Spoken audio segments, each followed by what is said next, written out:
మీ ఇద్దరికి ఏమైనా అండర్స్టాండింగ్ ఉందా? మీరు వైసీపీకి వెళ్ళి నువ్వు, లేకపోతే నేను టీడీపీలో నుంచి పోటీ చేస్తాను.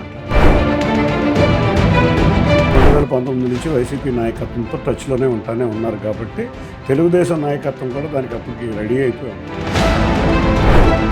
కేశినేని నాని గారి తీరుతోనే మీకు ఎంపీ సీట్ ఇస్తామని 2019-24 మధ్య ముందుగానే మీకు చెప్పేశారా?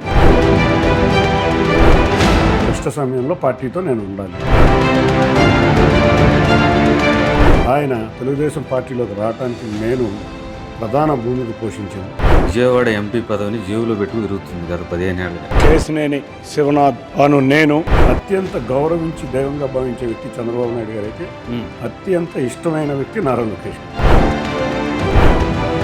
విజయవాడని ఓల్డ్ సిటీగా వదిలేయబోతున్నారా అనేది ఒక అనుమానం ఉంది జనంలో. విజయవాడ నగర అభివృద్ధి అమరావతి రాజధాని మీద డిపెండ్ అయి ఉంటుంది. 2 మంది ప్రాణ త్యాగం చేస్తే స్టీల్ ప్లాంట్ వచ్చింది సార్, కొంచెం చూసుకోవాలి మీరే. ప్రతిపక్ష పార్టీలు ఆ రోజు అధికారంలో ఉన్న పార్టీలు ఏ రోజు మాట్లాడలేదు, మేము మాట్లాడుతున్నాం. కాన్స్పిరసీ థియరీ నడుస్తుంది ఏపీలో అని చెప్పి నిన్న సజ్జల్ గారు మాట్లాడారు. ఎవరిని అధికారినైనా వదలం, రాజకీయ నాయకులైనా సొంత పార్టీ వాళ్ళనైనా వదలం.